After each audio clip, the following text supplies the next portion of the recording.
Salut à tous, salut. Alors aujourd'hui, on va faire Une glacière. une glacière, exactement. On a trouvé cette glacière à Decathlon à une vingtaine d'euros. Ouais. Et aujourd'hui, ce qu'on va essayer de reproduire, c'est exactement ça, mais avec nos techniques, un petit peu de bois, un petit peu de choses comme ça. Oui, ça va être beaucoup plus stylé parce qu'une glacière en plastoc, c'est quand même beaucoup moins cool qu'une belle glacière en bois homemade qui, en plus, j'en suis quasi certain, aura des performances bien supérieures à cette glacière premier prix. Je sais pas si on va faire mieux, mais l'idée c'est de se dire qu'avec du bois qu'on a à l'atelier, un petit peu de mousse expansive, on va peut-être arriver à faire une glacière qui sera au moins suffisamment fonctionnelle pour égaliser en termes de température. Clairement, le but, c'est d'arriver en mode classe au camping avec ta glacière DIY en bois, en bouleau.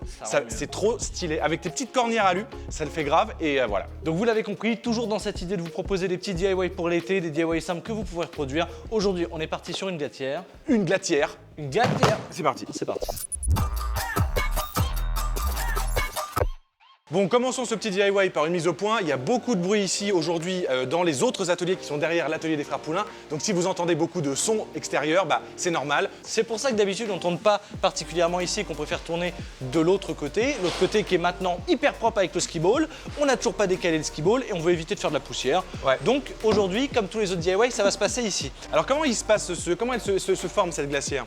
Concrètement, une glacière c'est super simple, c'est une poubelle Oui, c'est ça. avec Une double paroi. un isolant, une double paroi. Cette double paroi, elle peut être soit pleine d'air, puisque l'air est un isolant, ou alors elle peut être pleine de mousse. Voilà, exactement. Et la mousse, du coup, c'est quoi? C'est plein de petites micro-bulles d'air.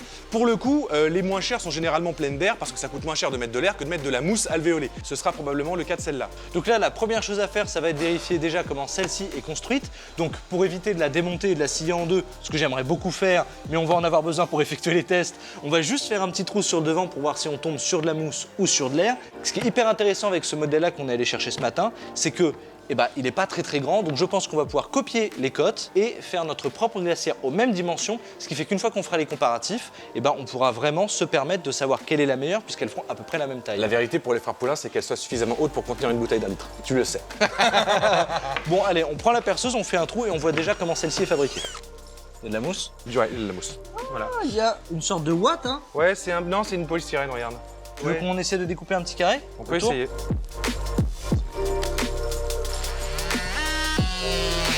Bon, on a peut-être été un peu mauvaise langue. Au final, cette glacière-là est isolée. En fait, elle semble très souple parce que, elle est très souple, donc on avait l'impression qu'elle était remplie de vide, mais pas du tout. Il y a quand même des sortes de, on va dire des billes de polystyrène. C'est une petite plaque de polystyrène, je pense. Mais je pense pas qu'elle soit unie, ça se voit. Il y a quand même beaucoup de fragments. Peu importe. En tout cas, ce qui est sûr, c'est que pour vous, c'est une bonne nouvelle parce que si vous achetez une glacière premier prix avec Decat, il y a quand même un peu d'isolant dedans, c'est pas dégueu. Mais nous aussi, on va mettre un isolant plus dense, ça sera très bien. Donc là, c'est parti, on passe à la conception de notre glacière DIY, on récupère les dimensions et peut-être qu'on va faire un peu de découpe laser si ça rentre dans la découpeuse. Ça se tente. Allez, c'est parti. Attends, on fait sans couvercle, hein. Déjà, c'est les dimensions de la boîte. Ouais. On est sur un petit, allez, 36. 36 par 36, c'est une blague? Ouais, alors après, à quelques centimètres. Oui, ouais, voilà, c'est ça, 36 faisons. par 36. Et là, t'es sur 27. Et ensuite, on va dire que eux, l'épaisseur qu'ils ont fait, 25. 25 d'épaisseur. Mais On non. se dit qu'on se fait une paroi de 2 cm, donc tu fais 34 par... tu vois. Ouais, c'est ça. Ça, c'est les enceintes Bluetooth. Tout ça, là, c'est une erreur de coupe du prestataire pour vos enceintes Bluetooth. Il manque 1 mm d'épaisseur, c'est du 4 au lieu du 5, ce qui fait qu'on se retrouve avec tout ça de bois de manière totalement gratuite. Alors moi j'aime bien le boulot parce que c'est un bois qui est quand même plus dense que la moyenne de ce qu'on utilise d'habitude dans l'atelier. Ça marque moins et dans le cadre d'une glacière c'est assez cohérent parce que généralement ça va dans un coffre de voiture, à l'arrière d'une camionnette, etc. Donc il peut y avoir des objets qui vont venir taper dessus.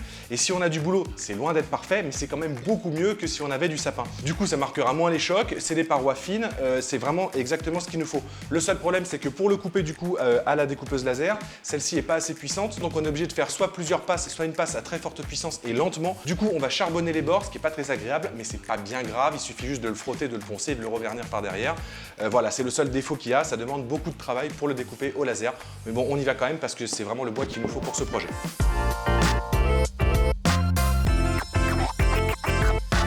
Pour ce qui est de la création de la boîte découpée au laser, on se retrouve sur le même site qu'on vous avait proposé lors des épisodes sur l'enceinte Bluetooth, c'est-à-dire box.pi, et je viens sectionner la boîte régulière avec un polygone de 4 côtés, puisqu'on veut faire un rectangle ou un carré. Donc une fois que je renseigne toutes les informations de hauteur et de dimension, je peux générer un fichier, et ce fichier-là, on va pouvoir le mettre dans le logiciel de la découpeuse laser pour pouvoir envoyer la découpe.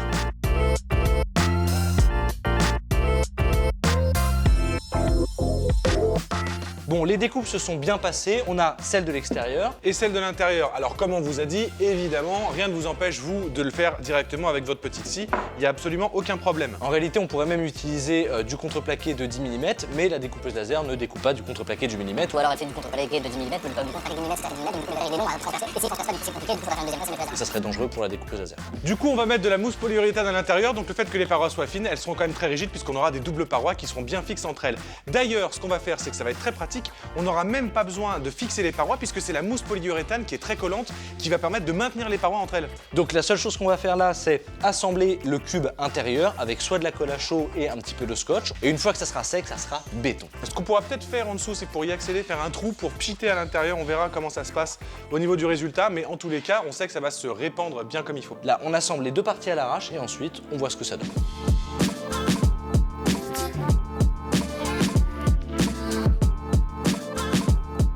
Est-ce que je me suis planté sur les dimensions? Je vous avais dit que je voulais que ça ressemble à peu près à la glacière d'origine et pas du tout. Forcément, il n'y avait pas de modèle 3D, etc. Tout n'est que chiffres sur le logiciel pour créer les boîtes. Je me suis peut-être un peu planté. La taille est pas mal. Oui, bien sûr. Et puis c'est l'intérieur, ça c'est pas l'extérieur. T'as déjà de quoi mettre plusieurs bouteilles de bière. T'es pas mécontent? Non. Bon, bah c'est bon. Voilà, hop, on a le premier cube et là, on met le deuxième. C'est pas un cube, c'est un pavé. Non, c'est une glacière. Ah oui, c'est vrai.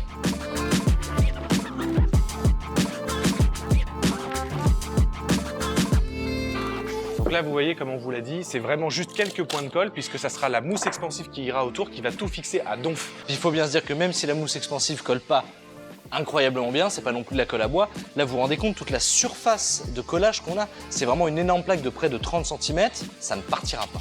Ok, bon bah ça rend bien. Ouais. Bon bah donc, il faut mettre celle-là à hauteur, il faut qu'on mette une cale Ouais, au on fond. met une petite pointe. Ça c'est bon? Ouais, grave.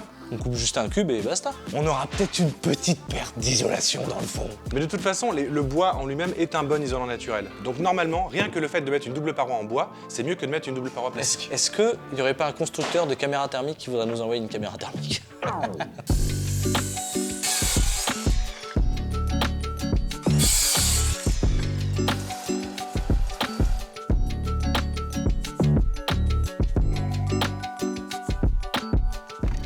Là, on est bien. Ok, donc là ça tient, donc on va pouvoir vous montrer à quoi ça ressemble vraiment.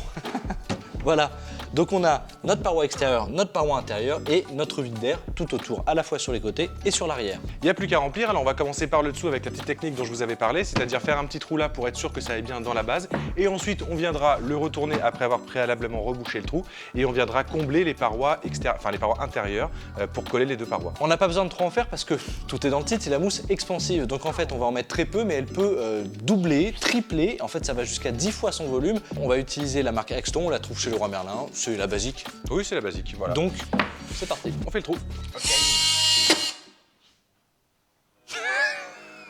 Quel relou. Je pense qu'elle est neuve. C'est pile poil le même diamètre. C'est ça qui est beau. Ce qu'on a oublié de préciser, c'est qu'on est en total freestyle en fait depuis le début de ce DIY. Complètement. On n'a jamais vu quelqu'un faire ça, on a juste une idée comme ça, un petit week-end sur un canapé, et on s'est dit tiens, si on faisait une glacière DIY. Bah, ça correspondait bien à la chaise de camping. C'est vrai. Voilà, on s'est dit tiens, la mousse expansive c'est fait pour quoi? Pour isoler les trous des fenêtres. Et pour faire les frigos aussi, les frigos c'est des feuilles d'alu avec de la mousse expansive entre les deux. Exactement, donc si on se mettait de la mousse expansive entre deux plaques de bois, est-ce que ça isolerait pas? Si. Si. Enfin je pense, puisque on n'a rien vu personne ne faire ça. Allez, on va un petit. Ouais, je pense que c'est bon. Le petit scotch. Ça commence déjà à s'expanser. Regarde, regarde, regarde. C'est en train de sortir du trou. S'expanser. Yes. Parfait. Ouais, Oh là ouais. là. Ah oui, c'est magnifique. Ah non. Alors, la mousse expansive, par contre, ça colle de partout. Faites super gaffe. N'en mettez pas sur les mains. N'en mettez pas sur les murs. Ça colle de ouf. Ça colle de ouf. Ça colle de ouf. Là pour le coup on va attendre une demi-heure pour voir quel est le taux d'expansion de la mousse parce que c'est très variable en fonction de la qualité des différentes mousses expansives qu'on peut acheter. Par sécurité on a rempli aux 2/3 et on va voir si ça remonte jusqu'en haut et si jamais ça déborde carrément, ça tombera sur le plastique. Moi, j'ai pas envie que ça déborde de trop. Parce que je me dis que ça pourrait créer des pressions internes et je pense que la mousse serait suffisamment puissante au bout d'un moment pour qu'avec le temps, au bout de 24 heures de séchage, on se retrouve avec le cube interne qui est...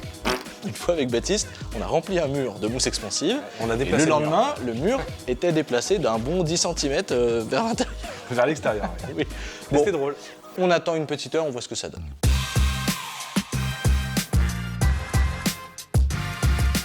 Plus de 24 heures sont passées et comme vous pouvez le remarquer, la mousse expansive a Expansé. Exactement. Alors, vous le voyez sur le timelapse, on a eu un problème. Le cube central s'est mis à se déplacer, donc il s'est décollé au niveau du fond et les parois ont commencé à gonfler. Donc deux choses, on a mis un poids sur le dessus et on a scotché les côtés. Et ensuite, On a remis un petit peu de mousse expansive puisqu'elle a arrêté d'expanser et du coup, bah, ça marche très bien comme ça. donc maintenant on va mettre un petit coup de cutter tout autour pour supprimer la mousse expansive en trop et on trouvera sans doute un moyen pour la cacher avec une sorte de cache, une impression 3D, de la découpe laser, bref, on verra. Il y aura quand même le couvercle aussi à faire. Oui. Il faudra qu'il soit au maximum étanche et isotherme. On va peut-être pas y aller à la mousse expansive. On verra. Peut-être du carton alvéolé, du polystyrène. Que sais-je. Que sais-je. Que savons-nous? Que savonge. Tiens, tu veux du savon dans ton dos? McFly Carito, si vous passez par ici, nous sommes drôles aussi. Il est fatigué, mais drôle quand même.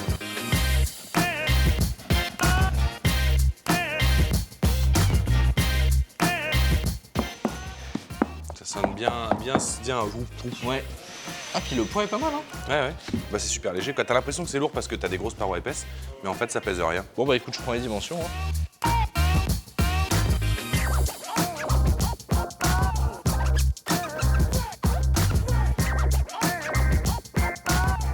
Avec Baptiste, on veut éviter au maximum l'impression 3D. Pour l'instant, c'est pas du tout prévu sur le DIY. Comme ça, tout ce qu'on fait à la découpeuse laser, vous pouvez le faire avec une scie sauteuse, une scie à la main ou une scie circulaire.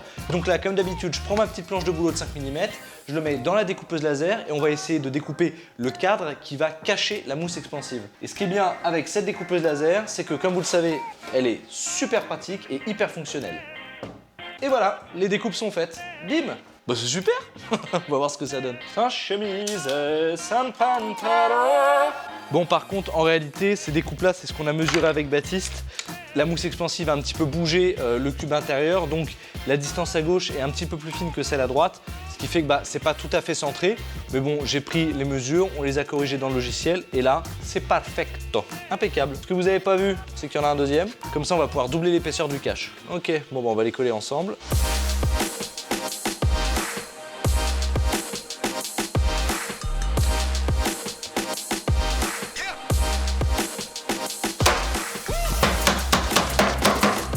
Je crois que c'est collé. Serge Join, que la bois. On n'est pas loin d'un CVC là. Et j'ai profité aussi de la découpeuse laser pour découper ces petits cercles là. Donc on a 3 petits 2 gros et quand on viendra les placer comme ça, on pourra les coller sur le côté de la découpeuse laser. Et là du coup, bah, ça nous fait un support pour y placer une anse ou une lanière et ça nous évitera d'avoir à découper une grosse poignée en bois ou en impression 3D. Je trouve que le principe de la anse c'est plus pratique parce que de 1, ça prend moins de place, ça gêne moins et surtout on pourra adapter la longueur si on veut la mettre sur l'épaule ou la prendre à une main. Là, on a notre petite pyramide et je viens tout mettre en serre pendant 5 à 10 minutes. Bon, j'ai fait une connerie parce que je vous avais dit justement que c'était pas totalement centré, donc que à gauche n'était pas aussi grand qu'à droite. En mettant les agrafes, je me suis dit, bah c'est pas grave, je retourne. Bah non, parce que si je retourne, forcément le petit côté se retrouve du côté du grand et le grand côté du côté du petit. Donc maintenant, du côté visible, je me retrouve avec les agrafes. Je vais pas m'embêter à refaire toute la découpe laser parce que ça va prendre du temps, alors qu'au final, j'ai mis les agrafes à pleine puissance sur la graffeuse, donc elles sont enfoncées dans le bois. Ce que je viendrai peut-être faire, et comme ça sera peint, c'est de mettre un petit mastic et ensuite avec la peinture, ça se verra pas. On fait comme on peut. Donc là, pour appliquer la colle, je ponce parce que forcément, si vous appliquez la colle sur du charbon, ben la colle va coller certes au charbon, mais lui, le charbon ne colle pas du tout au bois. Donc on ponce, ensuite on va dégraisser avec de l'alcool ménager et je viendrai mettre de la colle tout autour pour fixer le socle. Je pense que ça va suffire, même si c'est un bois de 5 mm, la colle à bois ça tient très bien et c'est surtout que c'est une partie qui n'est pas du tout en contrainte. On veut juste que ça cache cette merveilleuse mousse expansive.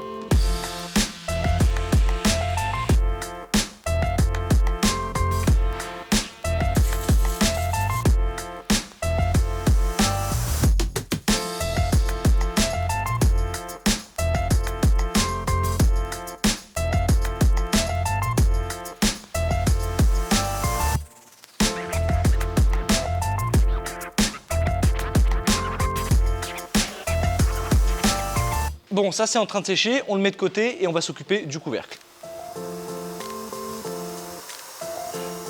Donc le principe du couvercle, il est super simple, c'est le même que pour la boîte. Il faut bien qu'on ait un double fond pour pouvoir avoir de l'isolant. Ce double fond viendra s'encastrer à l'intérieur de la glacière. Ce qu'on va faire, c'est coller les 4 parois, trouver un moyen de mettre de la mousse dedans. Ça va peut-être pas être de la mousse expansive parce que du coup là, c'est sûr, ça va être contraint, ça va exploser, on peut pas le faire. J'ai peut-être un petit peu de polystyrène qui traîne qu'on pourra placer et on viendra fermer le tout avec un couvercle en bois. Ce qui fait qu'on aura vraiment notre petite poignée sur le dessus, qu'on pourra ouvrir et fermer, et ce sera bon.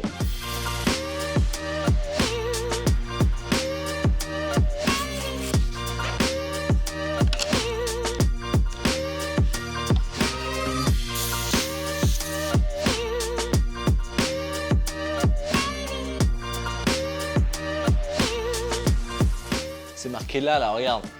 Mousse.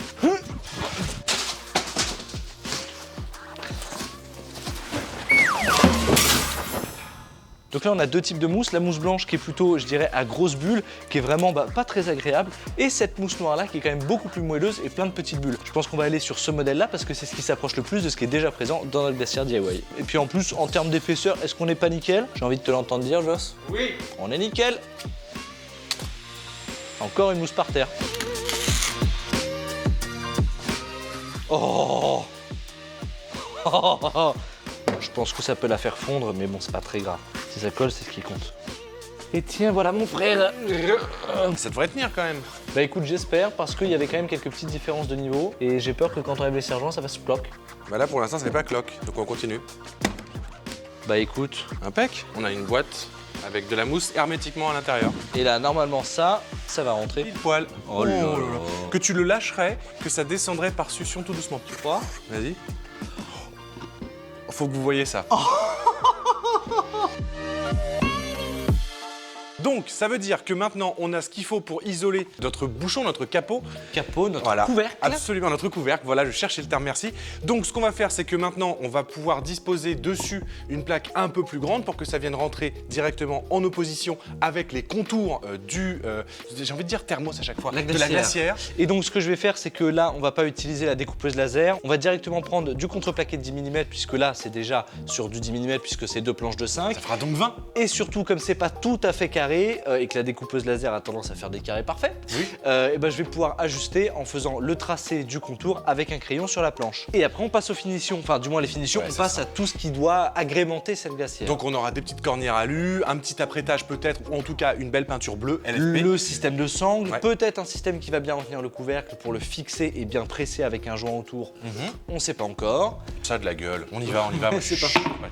Donc là, j'utilise la disqueuse pour pouvoir enlever ce petit millimètre là avant de faire le capot du dessus, parce que la ponceuse vibrante, j'ai peur qu'avec la colle qui n'est pas totalement sèche, ça va faire trop de vibrations et à ce moment-là décoller les plaques entre elles, alors qu'avec la disqueuse, c'est juste une rotation. Je pense que ça va pas se décoller. Ça enlève de la matière assez rapidement.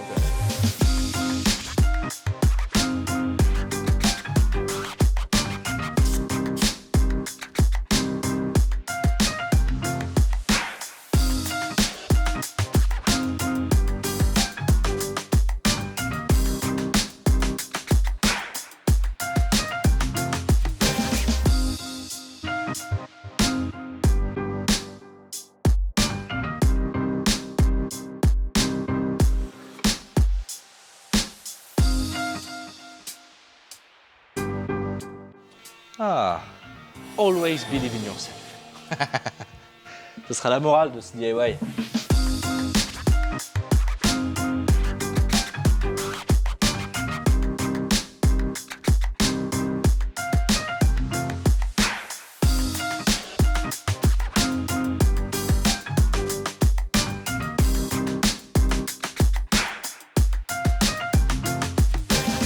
Ça y est, le capot est terminé, ça tient ultra bien. La petite Patex hyper rapide, c'est toujours aussi cool. En une demi-heure, il y a une prise de ouf. Quand on le pose, c'est impeccable. Donc ça, je vais pas vous teaser plus. Maintenant qu'on a l'objet en mode presque terminé au niveau de sa structure, il va être temps de penser à la peinture. Alors pour aller vite, je vais mettre une petite sous-couche au rouleau et on ira mettre le bleu LFP en bombe par-dessus. Ça séchera très rapidement et on verra moins le veinage du bois. Et pour le coup, à l'intérieur, je vais vous conseiller d'aller mettre carrément une résine époxy, une bicomposant. Ça vous permettra vraiment d'avoir une étanchéité parfaite à l'eau parce qu'il va y avoir de la condensation à l'intérieur. Après, si vous voulez pas faire ça, vous mettez vos bières dans un sac plastique, ça le tiendra quand même au frais. Bon, c'est parti, on passe à la peinture.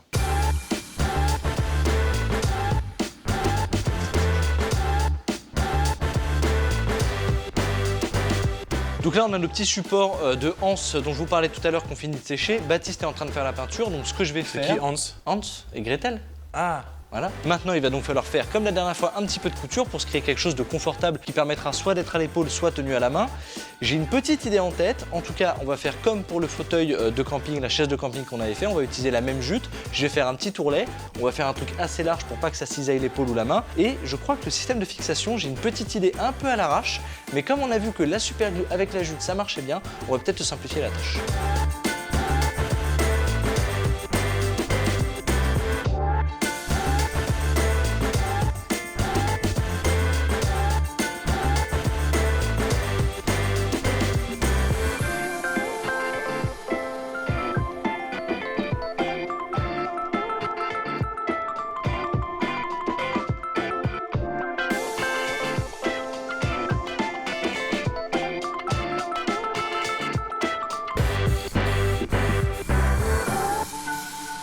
Bon, j'ai une petite idée pour enlever et remettre la lanière, c'est super simple, c'est un petit arceau comme ça qui va être évasé vers le haut. Donc on pourra, avec le support de la glacière, insérer le mécanisme de la lanière et quand on viendra porter la glacière, ça viendra tirer tout le mécanisme et comme ça on est sûr que ça ne pourra pas se détacher. Et si toutefois on veut changer la lanière, il suffira juste de descendre l'arceau et de le sortir comme ça.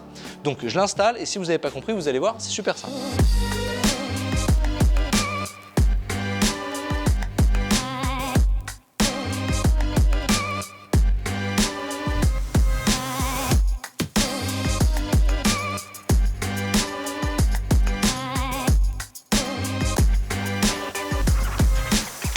Vraiment, pour le coup, la super glue sur la toile de jute comme ça, je ne sais pas ce qui se passe, il doit y avoir une réaction chimique puisqu'on a même un petit peu de fumée qui se dégage et même de la chaleur, donc il y a une réaction exothermique. Le tissu est extrêmement dur, j'ai eu du mal, j'ai même pas pu le couper d'ailleurs avec le cutter, il a fallu que j'y aille point par point, mais maintenant c'est impeccable. Je vais carrément pouvoir rajouter de la super glue pour que ça soit encore plus dur et je vais, avec un Dremel, pouvoir lisser l'intérieur et ce sera impeccable et c'est surtout hyper solide.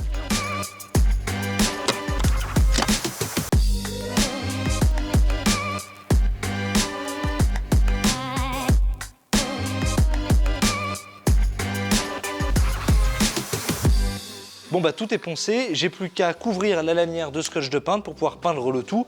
J'aurais pu peindre d'abord le bois mais j'étais pas totalement sûr si ça allait être fonctionnel. Au final c'est très solide comme je l'ai dit tout à l'heure, donc c'est parti, on peint ça en blanc.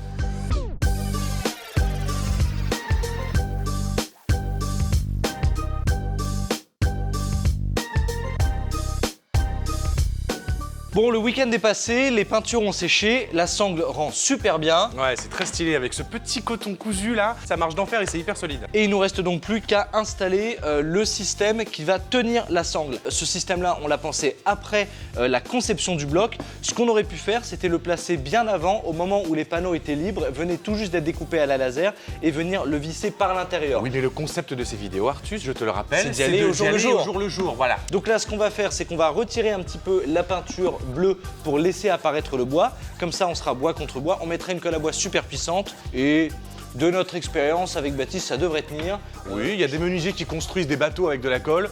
Je pense qu'une petite glacière d'1,5 kg, ça devrait aller. Ouais, j'installe les poignées et puis on voit ce qu'on fait après.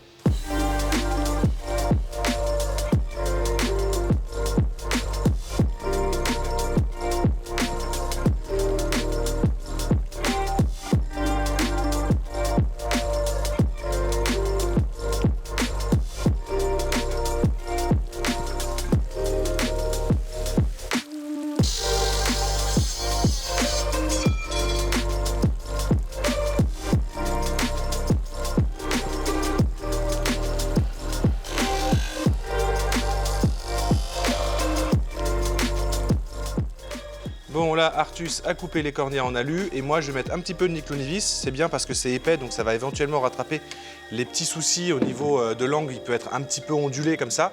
Hop. Et normalement en plus la prise est immédiate. Donc alors prise n'est pas séchage.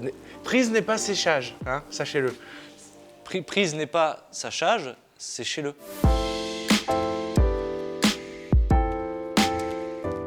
Bon bah pendant que les cornières sont en train de sécher, on va découper le vinyle blanc pour mettre les petites indications sur le dessus de la glacière, enfin le devant. J'ai dit le dessus mais c'est le devant. Oui mais après est-ce qu'il y a un devant, un derrière Artus? Est-ce que dans le référentiel terre, oui, mais est-ce que dans le référentiel univers, il y a un dessus, un devant, un derrière, un côté gauche, un côté droit et d'autres dimensions? Je vais faire les découpes moi. Hein. Ah bah vas-y.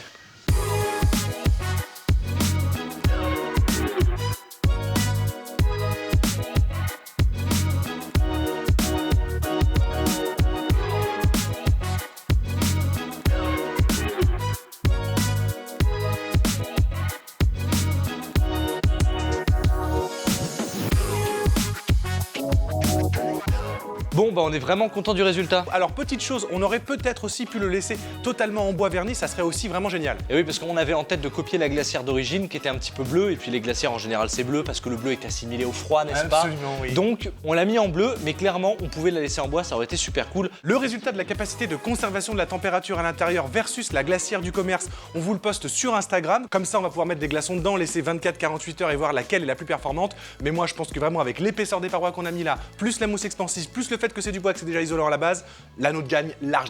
Et donc il y a aussi deux améliorations qu'on pourrait effectuer sur cette glacière. La première, on vous en a parlé, c'est de visser directement le système de maintien de la poignée à l'intérieur dans la planche directement avant l'assemblage final. Et le deuxième point d'amélioration qu'on a eu en cours de vidéo et qui a été proposé par Marine qui est à l'atelier, qui s'occupe de l'intendance et des t-shirts, eh bien elle nous a dit quelque chose d'intéressant. C'est qu'on pouvait s'asseoir dessus et c'est pas bête du tout en vrai. On a essayé et au final c'est extrêmement solide. On peut largement s'en servir comme d'un petit tabouret de camping. On pourrait faire encore mieux et améliorer l'isolation en mettant un petit coussinet par le dessus Avec de la ouate. Avec de la ouate exactement. Donc ça serait confortable, ça serait mieux isolé et on aurait un fauteuil glaciaire. Bref, ça coûte peut-être un peu plus cher, mais vous aurez la fierté avec votre chaise de camping, votre glacière et la table. La table elle arrive la semaine prochaine, Artus. Exact. Ou la semaine d'après, je ne sais plus. Elle arrive à un moment, d'accord? D'avoir votre petit set de camping. Bon, on vous montre le résultat final? On vous montre le résultat final.